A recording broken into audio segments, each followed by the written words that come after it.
तो हमारे दादाजी श्री सीताराम बिंद के जो पिताजी थे श्री राजकरण बिंद, उनके सहपाठी, उनके मित्र, आज हम आए हैं अयोध्या में। तो बहुत दिन बाद मुलाकात हुआ।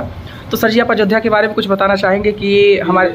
हाँ ठीक, ये जहाँ आप लोग बैठे हैं, हाँ, और जिनको समझो जिनकी असीम कृपा है, हाँ, राजकरण बिंद जी की, हाँ, जिनके आप नाती हैं। नाती क्या, नाती से भी छोटे पद होगा को नाती होंगे। हाँ। तो आज समझो आपका सौभाग्य का आप उनके गुरु स्थान पे आए हैं। हाँ। और ऐसा गुरु स्थान जो अयोध्या है। हाँ, अयोध्या का ऐसा गुरु स्थान जो जन्मभूमि के एकदम करीब है, यहाँ से पूरी तरह से उसका दर्शन किया जा सकता है। वो तो हम दिखा दिए लोगों को। ये अयोध्या का बहुत मेन पॉइंट है, इनका भक्ति का एक गुरु स्थान है। हाँ। और अयोध्या ये 7 पुरियों में से सबसे महान पुरी है। जो अच्छा हमारे दादाजी के गुरुजी थे, दादाजी के पिताजी जो राजकरण हैं, उनके गुरुजी का क्या नाम था?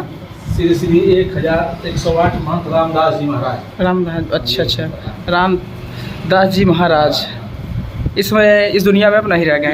अब इनका कारोबार आप ही संभालते हैं? हम उनका कारोबार संभाल रहे हैं। उन्होंने अपने रहते हुए हमको अपनी जिम्मेदारी दिया।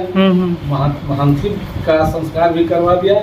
आज हम उनके जो बताए हुए रास्ते थे उस पर चल रहे हैं। उनके आने वाले अनुयायियों की सेवा, उनके भक्तों की सेवा और पूजन पाठ का जो नियम कायदा बताए थे उसको हम चला रहे हैं। और जो भंडारे होते हैं वार्षिक हुए, बीच में 2-3 भंडारे और होते हैं, उसको हम परंपरागत चला रहे हैं। चलाते हैं। ऐसा हम सोच रहे हैं कि जब तक हमारी सांस चलेगी गुरु की परंपरा को चलाएंगे। राजकरण बिंद जी महाराज जी के हमारे अनन्य भक्तों में से थे, अनन्य शिष्यों में से बहुत प्रिय शिष्य थे। हमारे दादाजी के दादाजी, हमारे दादाजी के पिताजी बिंद जी थे। हाँ। अनन्य शिष्यों में से एक प्रमुख शिष्यों में से थे, जिनका महाराज जी से बड़ा अगाध प्रेम था। हमारा तो बचपन था जब उनको हम आते जाते देखते थे।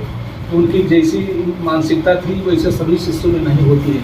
उनको गुरु का आदर सत्कार कैसे करना चाहिए, उनके अंदर वो सब था। गुरु की सेवा करना, कैसे आना जाना, कैसे रहना, गुरु के आदेश कैसे पालन करना, पूजन पाठ के मामले गुरु से बराबर पूछा करना। नहीं, वो तो हमारे दादाजी के पिताजी तो हम तो घर पे जानते ही थे। हर मंगलवार को उनका प्रसाद चढ़ाना हनुमान जी के लिए, हर एक उनका परंपरा। और सुबह में इतने सुबह नहाना, भगवान मतलब वो भक्ति में बहुत लीन थे, वो मुझे भी पता है बहुत। लेकिन अब जो गुरु जी का कहना था, जो रामदास जी महाराज थे, उनके आप भी शिष्य हैं। उन्होंने आपको जो सौंपा आप उसको परंपरा निभाते हुए, अरे मतलब ये पीढ़ी दर बाई पीढ़ी चलती ही रहेगी। जब तक सांस चलेगी हम निभाएंगे। हम अपने आने वाली पीढ़ी को भी कहेंगे कि अपनी भी सांस रहने तक निभाते रहिएगा, जब तक हो सके, जब तक चलाइए। वैसे गुरु जी का कहना था कि भक्ति बड़े भाव से, बड़े भाग से भक्ति मिलती है।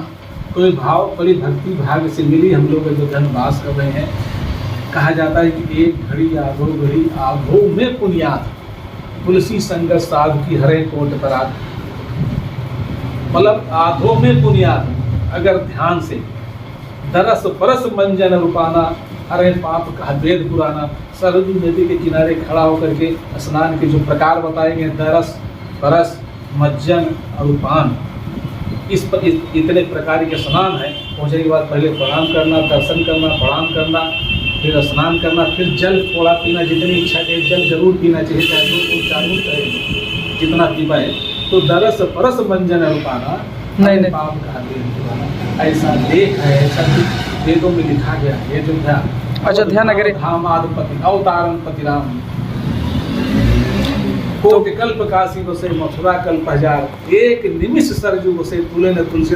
यानी निमिष माने क्षण मात्र, जैसे जितनी देर में पलक भांजा जाता है, उतनी देर अगर अयोध्या में वास कर लिया जाए तो कोटि कल्प, करोड़ों वर्ष काशी, मथुरा कल्प हजार, कई कल्पों हजार, मथुरा के बराबर एक निमिष मात्र अयोध्या सरजू किनारे अगर बैठ के भगवान का ध्यान कर लिया जाए, इतनी ये महान पुरियों में से पूरी है कि एक निमिष यहाँ वास हो जाए, बहुत बराबर है कोटि कल्प काशी। तो गुरु जी का ये जो घर है, ये जो स्थल है, ये सिर्फ जो राम जन्मभूमि उसके पीछे जस्ट पीछे है। तो कभी भी आइए, आप इनसे मुलाकात जरूर करिए, क्योंकि अयोध्या का जो परंपरा है, यहाँ का जो रीति रिवाज है, गुरु जी से मिलकर जानेंगे तो अच्छा होगा। ये तो सब लोग घूमने के लिए ही आते हैं, लेकिन एक बार आप जरूर आइए।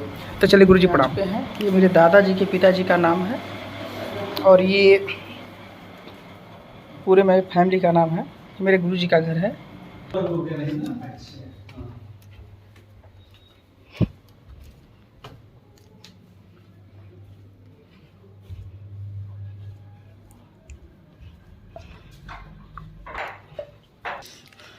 तो हमारे गुरु जी से घर के स्थान से आप देख सकते हैं कि हाँ, ये राम जन्मभूमि का स्थल जो बन रहा है, मोबाइल अंदर जाना बना है, इसकी वजह से हम यहीं से बना दे रहे हैं, आप लोग देख सकते हैं। हाँ, धूप की वजह से ऊपर नहीं जा रहे हो और काफ़ी धूप हो गया, उसकी वजह से हम लोग और ऊपरी छत पे नहीं जा रहे हैं। ऊपर से, ये नया वाला है ना? हाँ, ये पॉइंट है, मेन पॉइंट है। ये सब बड़ी बड़ी क्रेनें खड़ी है पत्थर उठाने वाली, दिख रहा होगा सबको। इधर भी बन रहा है, इधर जहाँ तक निगाह जाए 75 एकड़ में बन रहा है। 75 एकड़। 75 एकड़ में इसका पॉइंट है। पुराना वाला कौन था? वही रहा, बगल ही था, मतलब वो छोटा सा था, ये बड़ा बना दे रहे हैं, बहुत ज़्यादा लंग। ये अभी बहुत समय लगेगा तैयार होने में, लेकिन 2025 में शिखर तैयार हो जाएगा। 2025 तक ये लास्ट पॉइंट इसका है। शिखर की ऊंचाई 151 फीट होगी। और जो शिखर की ऊंचाई माने उसकी ऊंचाई है 151 फीट होगी। उसके ऊपर झंडा होगा, उसके ऊपर ये झंडा होगा, जो कलश होगा। हाँ। सही बात है, यहाँ से देख ले, उससे वहाँ वही गेट पे है, वही सामने गेट है ना उसके। अब देखिए जहाँ नीला नीला दिख रहा है, उसी से अंदर जाना है। वहीं जो पावे दिख रहे हैं, तो उसके और आगे से उधर अंदर जाना है। अंदर क्या, मंदिर के अंदर जाने देंगे तो है ये यहाँ नहीं। नहीं आओगे जी। वहीं फाइबर वाला मंदिर बना है, यही सेम टू सेम। हाँ नहीं, ऐसे सेम नहीं है।